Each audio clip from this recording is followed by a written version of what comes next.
Olá, boa tarde. Sou Vera Jazz, falo do Afro aqui de Londres.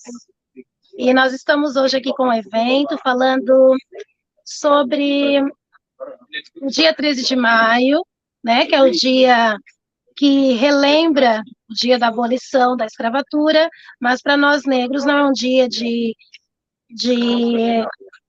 não é um dia em que nós celebramos, né? Nós lembramos e denunciamos o racismo que nos atravessa desde esse período escravocrata. E nós estamos hoje aqui com a doutora Catuxa, que ela estará nos trazendo, falando sobre a falsa abolição, né? Que para nós é uma falsa abolição, porque não houve justiça social, não houve acesso à educação, não houve acesso a trabalho digno. E então a doutora Catuxa estará trazendo aqui né, os seus saberes, compartilhando conosco, e nós estamos muito honrados de recebê-la, doutora. Muito prazer, seja bem-vinda. Estamos aqui com o nosso quilombo em Brixton. A Catuxa, ela fala de Edimburgo, e então nós estaremos lhe ouvindo agora. A palavra é sua, seja bem-vinda. É uma grande honra recebê-la. Obrigada. É ótimo estar aqui com vocês e ver esse público maravilhoso. Espero que vocês possam me ouvir bem, e é uma pena que eu não estou aí para a gente poder se sentir mais e se abraçar e aquilombar de uma forma um pouco mais física, né, em pessoa. Eu venho mesmo como um bate-papo, saber um pouco sobre como vocês sentem o que significa abolição. A gente, por muito tempo, reclamou sobre essa falsa abolição, e por muito tempo a gente também celebrou como se a abolição fosse realmente factível, como se ela tivesse acontecido. Reclamou sobre essa falsa abolição e celebrou como se a abolição fosse realmente factível, como se ela tivesse... Ai, peraí. Reclamou sobre essa falsa abolição. Ficou eco. Você tá com eco, né? Estou ouvindo meu eco. Tá. Bastante. Vou parar aqui. Não, mas é bom deixar, porque daí as pessoas conseguem ouvir, né? Mas ela vai estar falando. Continua falando. Tá. Bom, enfim, eu quero só trazer aqui, a partir de uma visão feminista, uma possibilidade do significado dessa abolição em dois tempos. O primeiro deles é essa abolição com o vínculo colonial. O que a colonialidade traz para a gente entender o que é a abolição? Então, sabendo que a gente está aqui num momento em que essa violência colonial ela é tão forte que a gente vê pessoas sendo assassinadas ao vivo, a gente consegue resgatar que a intenção da abolição não é... The Bluetooth device is ready to pair. Não sei se todo mundo The Bluetooth device is connected successfully. Melhor desligar. Deixa ela continuar falando. Por favor, pode continuar, porque o nosso som aqui ele está prejudicado. Mas então, vocês estão conseguindo ouvir? Mas tudo bem, pode continuar falando, por favor. As pessoas estão me ouvindo? Estão conseguindo escutar o que eu falei?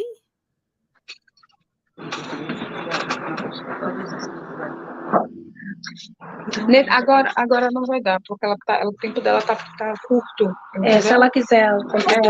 Eu posso voltar depois das 5, então, se for o caso, e a gente conversa melhor. Não, Catuxa, é que tem pessoas aqui que não entendem português. Tem uma nossa Afro aqui, a Natasha, que ela pode traduzir, entendeu? Junto com você, ou se você quiser falar no inglês também. Mas aí, para traduzir, ela vai ter que falar um pouco mais devagar. Você não tem muito tempo, né? Posso falar inglês? É essa a questão? Pronto.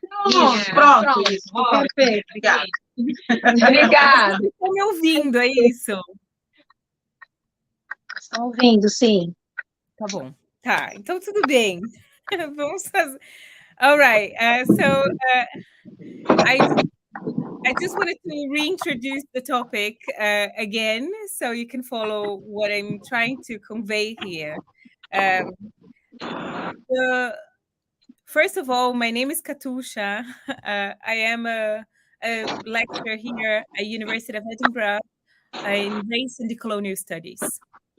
What I understand as coloniality, as the colonial violence against African bodies that now we understand ourselves as part of the African diaspora, something that is very particular in the way that slavery happened in Brazil, considering that Portugal for many years had the monopoly of the slave trade. And I mean the monopoly in terms of how that constituted capitalism as we know nowadays. They started with that kind of trading, human bodies, African bodies, Black bodies. So the 13th of May, 1888, represent the abolition of slavery in Brazil. But what I was saying in Portuguese is that I wanted to invite you to revisit that in Portuguese. Can you hear me? Is that everything okay? Yeah. In two different moments or from two different perspectives. One is, what does it mean to abolish Black enslaved people? If not to create the possibility to have the patriots of the land, the workers of the land.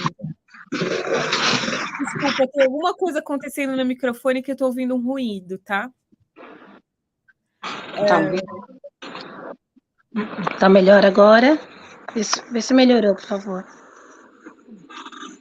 Qual é o ruído que você está ouvindo? Acho que era No microfone, como se estivesse raspando uma coisa. Mas tudo bem, vamos seguir. Eu acho que é aqui. Embaixo. É embaixo. Tá ok agora? Continua. Continua o barulho? Não continua. Acho que porque ele arrastou. Não. É aqui. Foi. Pronto. Ok? Tá melhor. Pronto. Pode continuar, por favor.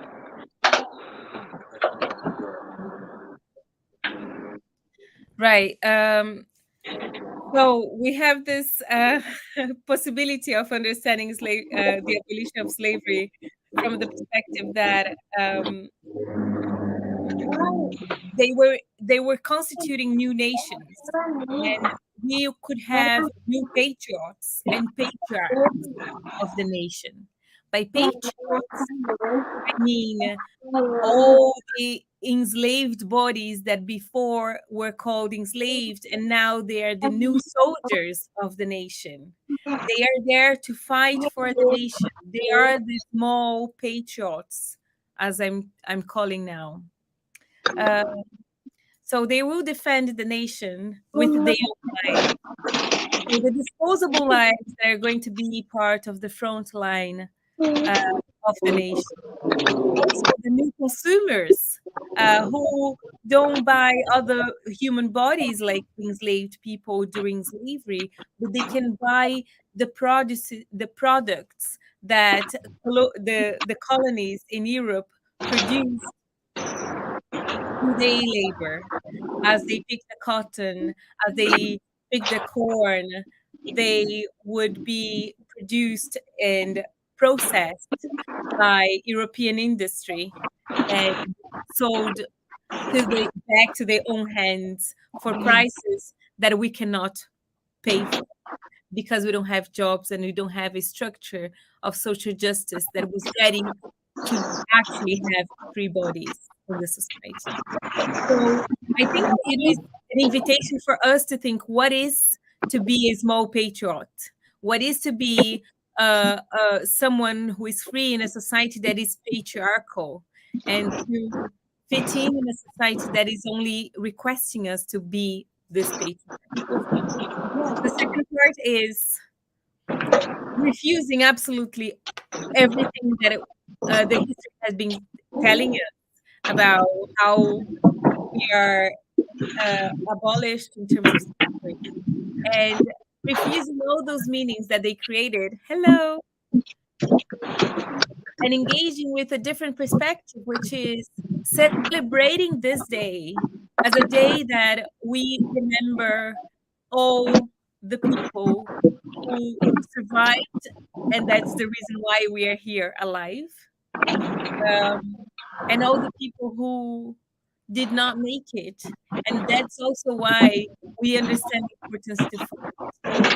I think this can be a new meaning for a celebration for the 13th of May. As Suzanne Césaire would say, I don't know if you are all familiar with Suzanne Césaire. She was from Martinique. She was a beautiful Black feminist who lived in France. And she said, it is our duty to be in constant expectations for the marvelous. And that's not something that is romantic, but that's something that is actually a way for us to think about how we can flourish without having to think in our existence only in comparison to the colonizers, but in reference to ourselves, to our people. So may the 13th of May be a day that we remember our ancestors with that kind of understanding of the journey that allows us to be here today and alive and flourishing towards a different future that we are writing together, for example, in this collective. Oh, yes, good. You want to speak something? Oh, thank you so much, Katusha. I ask you for them. If I have one question for you, okay? Mhm. Thanks so much. We have still like 2 minutes. Yes, I have a question for her, please. Anyone would like to make a question? Question. So,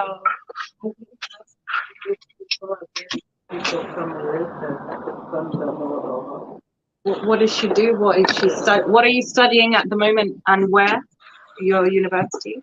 Right now, I am developing a project in a Quilombo in Brazil. A Quilombo is the land or the community that historically protects the culture, the faith, the knowledge of people from African descent. And we are restoring the garden so people can have sovereignty over the food we eat and over the land we live in order to build community. And that's the project I'm in right now, thinking about what means liberation or freedom on our own terms, not on institutional terms. That's exactly what I'm doing now. Thank you. hi, Kajuska. My name is Laura. Hello. Where is this Columbus? Because I'm from Bahia, and from my family is from Santa Amaro. The first Columbus in Brazil started there. So I started to study more about my family tree, and I'm just curious to know if there is anyone specific that you are studying or just in general. No, as I mentioned, I don't study them. I study with them. And Cool. they are situated in Araras, in the countryside of São Paulo, Brazil. Cool. So it is a new Quilombo. I could explain what Quilombo means. It's not just the Quilombos or communities that were formed in the 16th, 17th, 18th, and 19th century. As Beatriz Nascimento says, Quilombo is a history. Quilombo is what we carry with us. So nowadays, new Quilombo communities are being formed, and they are, this Quilombo has 35 years, absolutely different from the history and the heritage that your family may have, that's for sure. Yeah. You still have some Columbus there, but it's like very small communities. Yeah. So it is just a different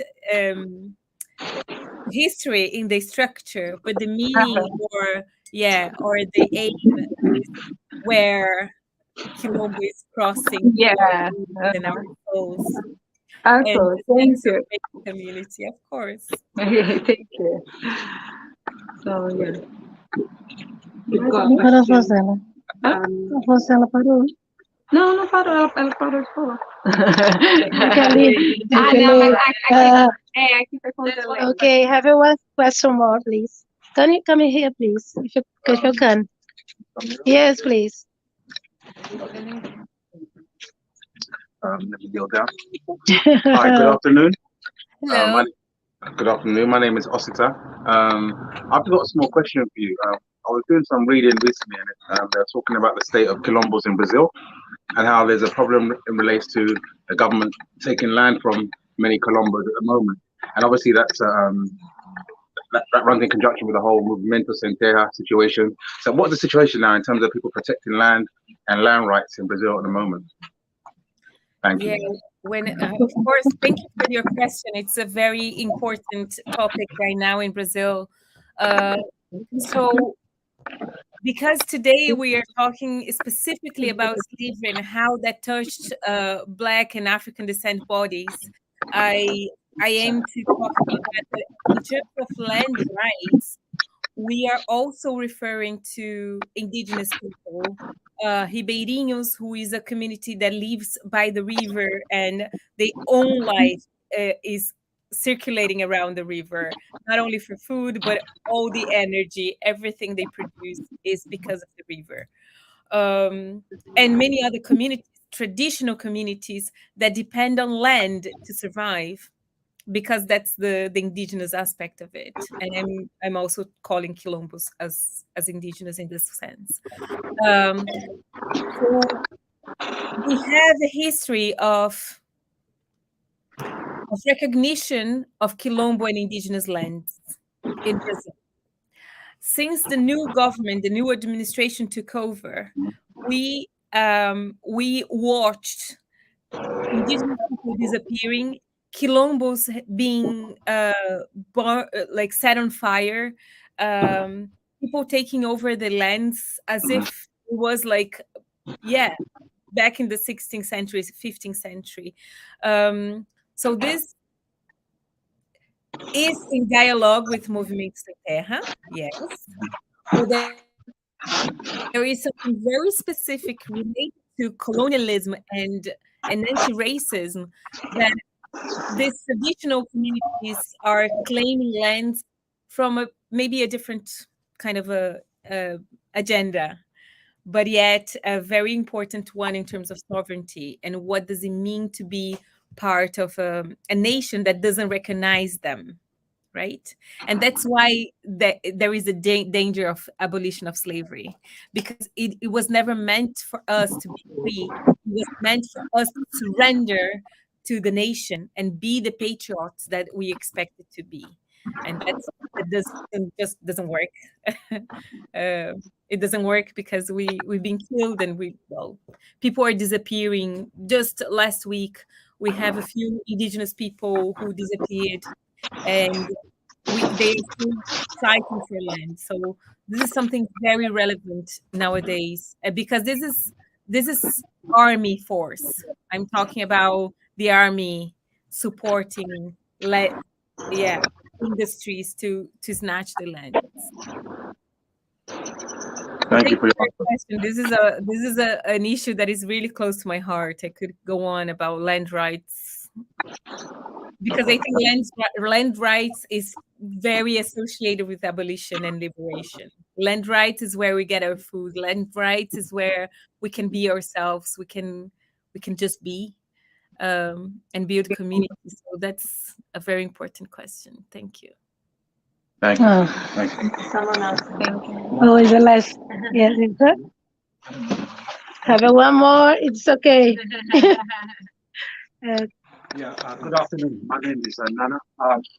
Has there historical or in contemporary times been any organized political movement in regards to obtaining reparations for African peoples in Brazil?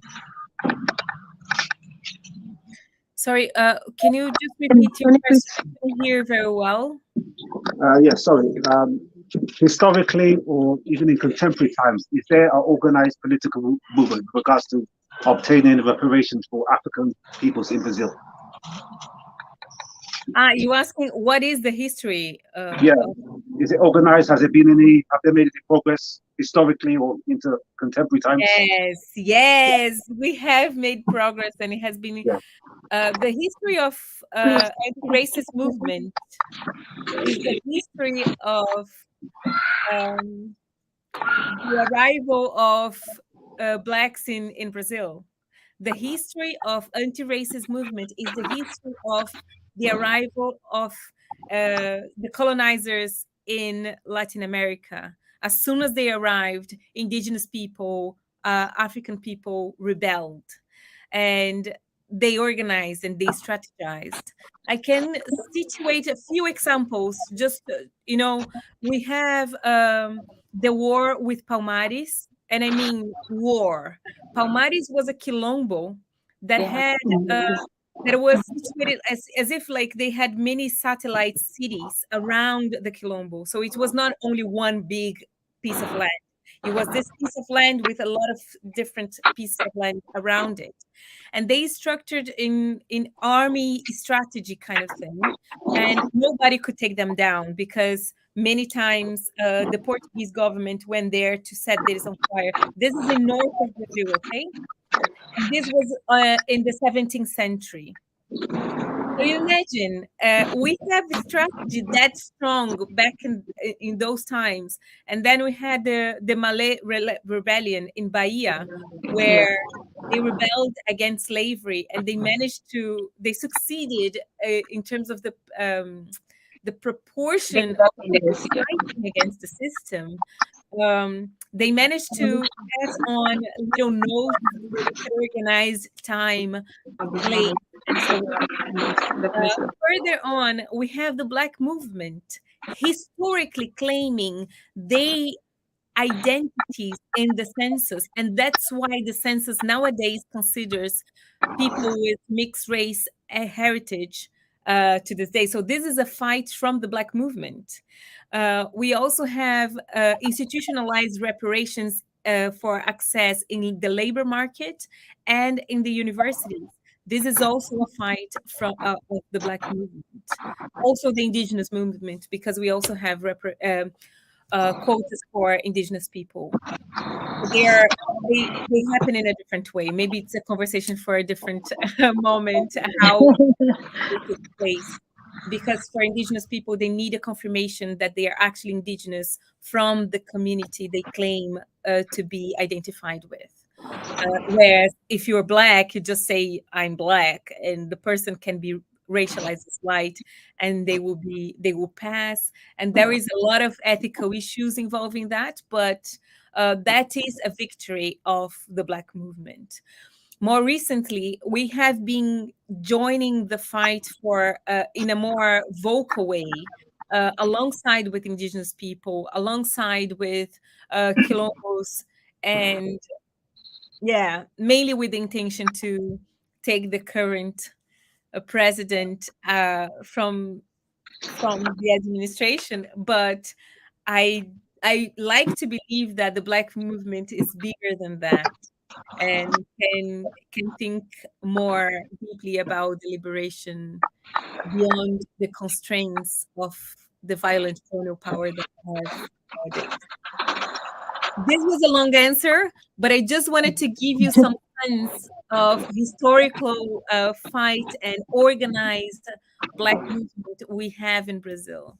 And of course, we have the Black Women's March. They march in Brasilia every year, and they are amazing. They are young, and now new young people are taking the responsibility to organize the march. So it has been just amazing to participate sometimes and watch most of the time. This is so important to election to all the people. Did I answer your question? In regards to specifically financial compensation. Financial compensation. Yes. In the United Kingdom, when they supposedly emancipated the slaves, a lot of the slave owners, most of them were financially compensated. I don't know if it happened in Brazil also. They have a financial. They have a program programs like about education. No, but no But compensation. it's not. No. If you, it's not a financial, but if you think a lot of people was able to go to the university with the Look, ask his. money. no, it's not financial. Yeah, I took a strictly money, not social programs, money. Because historically, I think we didn't have this kind of payment back for black people after slavery. No. For example, like in Rio, most of them was sent to favelas. And they was created like this. But recently, I think like I've lived 10 years. 10, but like years, maximum 20 years. Because me, for example, I had the chance to go to college, prepaid college by the government. They paid it for me. But like historical talking, I don't. She can say that. She can speak way better than me. I don't think so. These was things from like. I just wanted to say something. Sorry. From where I'm coming from and the education I had from the Black movement, from the Quilombos, from school samba and university, I understood that reparations can mean different things. That's why maybe we got a little bit lost in translation for a moment, because you meant financial reparations. I was talking about institutional reparations in terms of quotas and so on. But honestly, and I think we should be more like dedicated in having this conversation about what does reparation mean? How do you repair a broken heart? How do you repair the soul of our ancestors who were enslaved? How do you repair the back of my grandmother who had scars on her back? How do you repair that? Reparations, therefore, might be something that can mean more than financial reparations. And this is something that we need to decide on our own terms, not only in capitalist terms. I'm not saying that money is not important. I'm not saying that. What I'm saying is that as we recover our spirituality, because this is something that Black people, our communities have been gone to Christianity so much, it's okay. But how do we repair all that? Even those Black people who want to be Christians, how they don't demonize the African spirituality.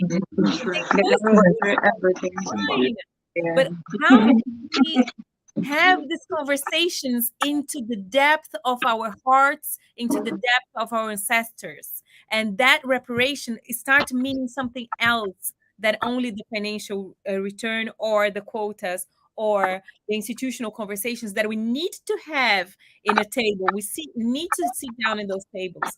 But I also think that we need to create our own table.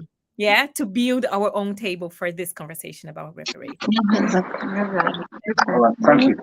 Thank you. Thank you all so much. It was a pleasure to talk to you. And I hope we have more experiences like this to talk more in the future. Okay. Absolutely fantastic. Thank you so much. Thank you. Bye-bye. Bye-bye. Bye-bye. Thank you, darling. See you soon, please. Come into London again. Yes, you definitely. You do. You go. Beijo, gente. Tchau, tchau. Beijo, tchau. Muito obrigada. Tchau, tchau. Ele salva lá direto, né? Salva.